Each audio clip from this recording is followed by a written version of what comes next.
হর হর মহাদেব। অনেকদিন পর বেঙ্গল ডায়েরি ফিরে এলো তাদের ব্লগিং এর দুনিয়ায়। শ্রাবণ মাসে এই ব্লগিং আমরা শুরু করছি তারকেশ্বরের হাত ধরে। তো তারকেশ্বরের একটি ছোট্ট ট্রিপ শেয়ার করছি তোমাদের সবার সাথে। কারা কারা গেছো এই শ্রাবণ মাসে তারকেশ্বর, অবশ্যই কমেন্টে জানাতে ভুলো না। শ্রাবণ মাসের দ্বিতীয় মঙ্গলবার আমি আর পিঙ্কি রওনা দিলাম তারকেশ্বরের উদ্দেশ্যে। আমরা হাওড়া স্টেশনে থেকে ধরে নিলাম তারকেশ্বর লোকাল। এটা ছিল তোমার 9টা নাগাদ। আর যারা যেতে চাইছো তাদের উদ্দেশ্যে বলে রাখি, 1 ঘন্টা পর পর কিন্তু এখান থেকে ট্রেন রয়েছে এবং শ্রাবণ মাস স্পেশাল বেশ কিছু এক্সট্রা ট্রেন কিন্তু ইন্ডিয়ান রেলওয়ে দিয়েছে।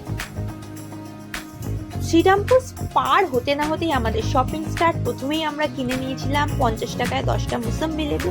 আপাতত সেই মুসম্বি লেবুর এক্সপেরিমেন্ট চলছিল, অর্থাৎ 5 টাকা প্রতি মুসম্বি লেবু এখানে আমরা কিনেছি। যাই হোক, আপাতত লেবু ছেড়ে একবার আমরা তারকেশ্বর স্পেশাল মঙ্গলবারের ভিড়টা দেখিয়ে দিই। এটা হচ্ছে মঙ্গলবার স্পেশাল তারকেশ্বর লোকালের ভিড় শ্রীরামপুরের পর থেকে। সুতরাং সোমবার কতটা ভিড় হতে পারে বুঝতেই পারছো। দুটো মেয়ে থাকবে আর গপ্প হবে না হতে পারে। এখানে আমরা গপ্প করছিলাম আর আমাদের টপিক ছিল যে ভারতের রেল স্টেশনগুলোতে বোধহয় যত সস্তায় জিনিস পাওয়া যায় অন্য কোথাও অত সস্তায় জিনিস পাওয়া যায় না। অবশ্যই 5 টাকা প্রতি লেবু ভাবা যায় এখনো। আমরা চলে এলাম আমাদের ডেস্টিনেশন তারকেশ্বরে। এবার ঝটফট একবার স্টেশনটা ঘুরিয়ে দেখিয়ে নেব মঙ্গলবার তারকেশ্বর স্টেশনে কিরকম ভিড় রয়েছে। দেখতেই পাচ্ছ মোটামুটি ভিড়, ধুধু ফাঁকা একদমই বলবো না। বেশ কিছু মানুষ কিন্তু আজকেও এসেছে এখানে বাবার মাথায় জল ঢালার জন্য, বাবার দর্শনের জন্য। বিকজ অফ সোমবার যা ভিড় হয় সবার পক্ষে কিন্তু আসা সম্ভব নয়, কারণ আমরা অনেকেই আছি এতটা ভিড়ে কমফোর্টেবল নয়, বা বলতে পারো ভিড়ে সেভাবে বাবার দর্শন পাবো না। তাই বাবার দর্শনের আশায় হয়তো আমরা বাকি দিনগুলোতে চলে আসি, ছুটে আসি শ্রাবণ মাসে। তো আমরাও সেরকমই শ্রাবণ মাসের একটি মঙ্গলবার চলে এসেছি। সোমবার আমরা ভিড় অ্যাভয়েড করার জন্যই আসিনি, এবং তাছাড়া বলতে পারো আমরা উইদাউট প্ল্যানিংয়েই এসেছি। আর এটা আমার প্রথম তারকেশ্বর ট্রিপ। এর আগে কোনোদিন আমি তারকেশ্বর আসিনি, তাই আমি কিন্তু প্রথম সমস্তটা দেখছি।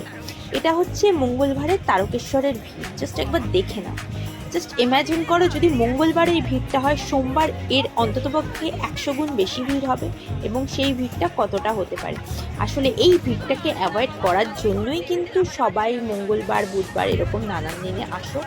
তো যারা অবশ্যই সোমবার আসতে চাও আসতে পারো, কিন্তু যারা চাইছো বাবার দর্শন একটু শান্তিভাবে করব তারা কিন্তু অবশ্যই বাকি দিনগুলো আসতে পারো।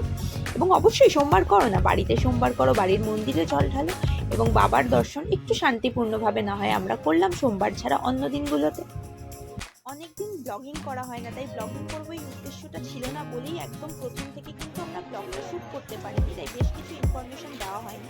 কিন্তু একটা ব্লগিং এর ভিডিওতে যে ইনফরমেশনগুলো দেওয়া খুব ইম্পর্টেন্ট, তাই ইনফরমেশনগুলো এখানে দিয়ে রাখি। হাওড়া স্টেশন থেকে তারকেশ্বরের ভাড়া কিন্তু মাত্র 15 টাকা জনপ্রতি, এবং হাওড়া স্টেশন থেকে তারকেশ্বর আসতে কিন্তু মোটামুটি সময় লাগবে তোমার 1 ঘন্টা 10 মিনিট থেকে 1 ঘন্টা 20 মিনিট। চলে এলাম আমরা স্টেশনের বাইরে থেকেই তোমরা পেয়ে যাবে টোটো। চাইলে তোমরা টোটো নিতেই পারো, বাট স্টেশন থেকে মন্দিরের দূরত্ব কিন্তু মাত্র 3 থেকে 4 মিনিট। তো আমরা কিন্তু কোনো টোটো নিইনি, আমরা পায়ে হেঁটেই পৌঁছে গেছিলাম মন্দিরে। সবাই তো শেওড়াফুলি থেকে হেঁটে হেঁটে তারকেশ্বর যায়, কিন্তু আমাদের ভগবান অনেক কুড়ে বানিয়েছে, স্পেশালি আমাকে ভগবান অনেক কুড়ে বানিয়েছে এবং ফিজিক্যালি এতটা ফিট বানায়নি, তাই রিস্ক আমি নিইনি। আমরা ডিরেক্ট নেমেছি তারকেশ্বরে, এবং সেখান থেকে হেঁটে হেঁটেই আমরা যাচ্ছি মন্দির চত্বরের দিকে।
আমরা এবার চলে এসেছি মন্দিরের একদম কাছাকাছি। এই বাজারেই কিন্তু তোমরা পেয়ে যাবে জল, ফুল, মালা, ডালা, বিভিন্ন রকম পুজোর জিনিসপত্র। অলরেডি আমরা একটি দোকানে আমাদের জুতো রেখে এবং সেখান থেকে আমাদের ডালা এবং বাকি জিনিস আমরা কিনে নিয়েছি। এবার আমরা যাচ্ছি দুধপুকুরের দিকে। দুধপুকুর কি যারা জানো না তাদের উদ্দেশ্যে বলে দিই, এখানকার রিচুয়ালস হচ্ছে দুধপুকুরে স্নান করে এবং তারপর বাবার মাথায় জল ঢালা হয়। যদিও অনেকে শুকনো জামা কাপড়েও জল ঢালে এবং তাতে কোনো বাধা নেই, তবে আমরা কিন্তু এখানে স্নান করছি এবং স্নান করে তারপরেই বাবার মাথায় জল ঢালবো।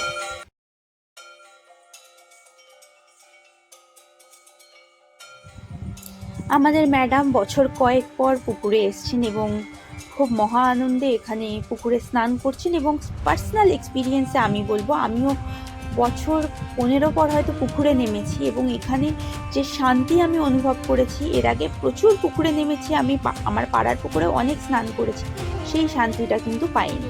যাই হোক, এবার স্নান সেরে আমরা চলে যাচ্ছি মন্দিরের উদ্দেশ্যে। এটি মন্দিরের বাইরের ভিডিও। মঙ্গলবার কিন্তু সেই হিসাবে খুব বেশি লাইন ছিল না।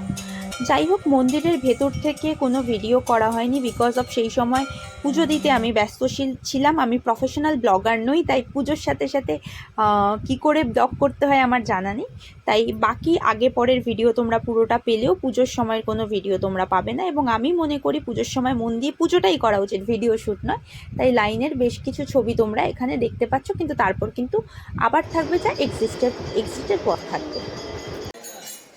বাবার মাথায় জল ঢালার পর এখানে আমরা ধূপবাতি দিচ্ছি। এখানে তোমরা ধূপবাতি দিতে পারবে, কিন্তু আগেই বলে রাখি এখানে কিন্তু মাটির প্রদীপ দেওয়া যায় না, মানে পাওয়া যায় না। তো যারা মাটির প্রদীপ দিতে চাইবে সেটা কিন্তু বাড়ি থেকে সম্পূর্ণভাবে ক্যারি করবে।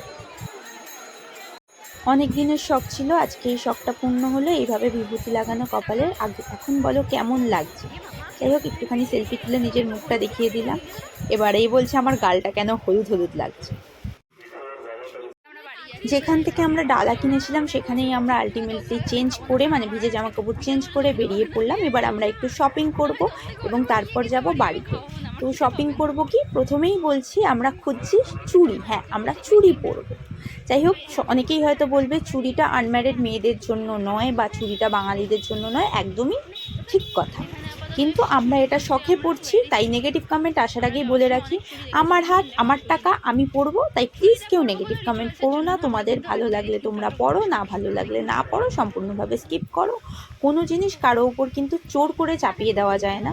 তোমার ভালো লাগলে তুমি করো, না লাগলে করো না। প্রত্যেকে মানে সোমবারগুলো করছেও না, সেটাতেও কোনো প্রবলেম নেই, যারা করছে তাতেও কোনো প্রবলেম নেই। যাই হোক, আপাতত এখানে আমরা চুড়ির দোকানে এসেছি, আমরা চুড়িগুলো পরছি।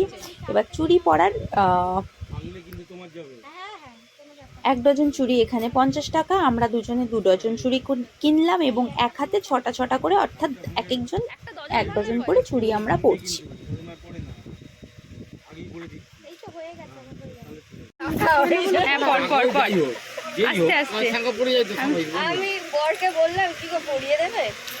এটা হচ্ছে আমাদের চুড়ি পরার হাট। ম্যাডামের জন্য কোনো ভিডিও নেই, তাই ছবি দিলাম। এবার চুড়ি পরে আমরা চলে এলাম খাবার খেতে। এখানে আমরা খাচ্ছি ভেজ থালি। যাই হোক, এখানে ছিল ডাল, শুক্তো, পাঁপড়, আলু ভাজা আর পটলের তরকারি। যদিও বলবো খাবারের কোয়ালিটি একদম ভালো নয়, আমি রীতিমতো বলতে পারো পটলের ঝোল ছাড়া কোনোটাই ঠিকঠাক খাইনি। এবার খেয়ে দিয়ে আমরা যাচ্ছি বাড়ির উদ্দেশ্যে। এখানে সবজি থালির প্রাইস ছিল 70 টাকা প্রতি প্লেট, যেটা কিন্তু অ্যাকর্ডিং টু কোয়ালিটি খুবই এক্সপেন্সিভ ছিল। তাই আমি সবাইকে সাজেস্ট করব, এই বাজার চত্বরের দোকানগুলো থেকে না খেয়ে তোমরা স্টেশন চত্বরের দোকানগুলো থেকে ট্রাই করতে পারো।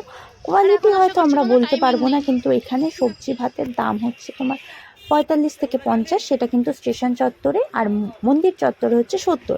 আর এখানে কিন্তু সব দোকানই ম্যাক্সিমামই পিওর ভেজ। এবার আমরা উঠে গেছি ট্রেনে, আর এই ম্যাডাম কিনছেন বার্ডস। ম্যাডাম কিনলো বার্ডস, তোমরা দেখতেই পাচ্ছ। আর বার্ডস আমার চোখের সামনে থাকবে, আমি কান চুলকাবো না, হতেই পারবে না।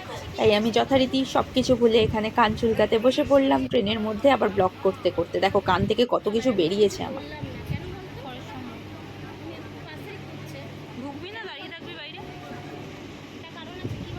আসার সময় আমরা উঠেছিলাম লেডিসে এবং ট্রেনটি কিন্তু বেশ ফাঁকাই ছিল।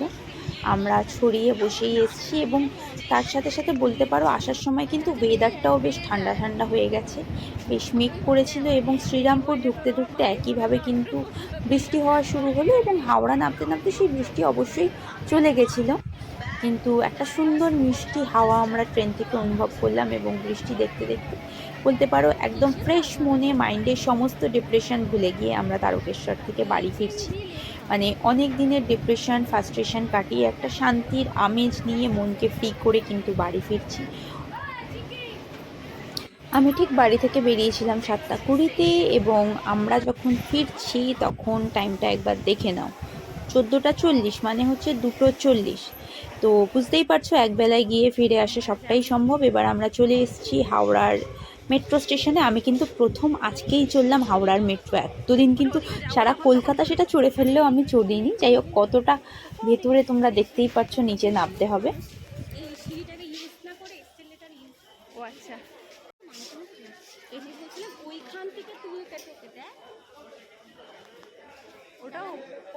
আমাকে ভয় দেখানো হচ্ছিল এই সিঁড়ি থেকে নামার জন্য, আর আমি এত করে আমি সিঁড়ি থেকে নামবো একদম নয়, আমি এক্সকেলেটারে উঠবো, লিফটের জন্য আধা ঘন্টা ওয়েট করব, কিন্তু এই সিঁড়ি থেকে নামবো না, না, কখনোই নয়, কখনোই নয়। আচ্ছা, আমার মতো কারা কারা আছো একটু কমেন্ট করে বলো তো, যাদের এই হাওড়ার মেট্রো বা জলের তলার মেট্রো চলাতে একটু এক্সাইটমেন্ট ছিল না, বা তোমরা কখনো দেখতে যাওনি, দরকারেই প্রথমবার চড়েছো, বা আমার এই ব্লগটা দেখা পর্যন্ত তারা এখনো চড়ে ওঠেনি। তো আজকে এক্সকেলেটর খোঁজার এক্সপিরিয়েন্স কিরম? এমন আরও ছোট ছোট আপডেটের জন্য অবশ্যই চ্যানেলটাকে সাবস্ক্রাইব করো, আর যদি ভালো লেগে থাকে তাহলে অবশ্যই লাইক করো, কমেন্ট করো, এবং আমাদের একটু সাপোর্ট করো। হ্যাঁ, এদিক দিয়ে, এদিক দিয়ে, এদিক দিয়ে। হ্যাঁ,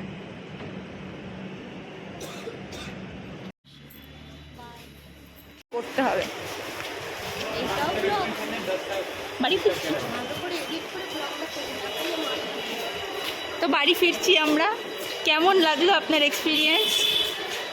ভীষণ শান্তি, যে তারকেশ্বরে যাবে দুধ পুকুরে তো মনের ইচ্ছা যত ইচ্ছা দুধ মারো, দারুণ জল, শান্তি, ভিতর থেকে শান্তি আমার উদলে উদলে পড়েছে। আমি খুব হ্যাপি স্নান করে। প্রদীপ জ্বালিয়েও হ্যাপি, বুদ্ধিঘাটি প্রদীপ জ্বালিয়েছি, ওখানে প্রদীপ পাওয়া যায় না। প্রদীপ জ্বালানোর ব্লগটা শুধু করা হয়নি, থেকে প্রদীপ, সলতে, তেল, আর যদি ঘি নিয়ে যাবে, প্রদীপ পাওয়া যাবে। তার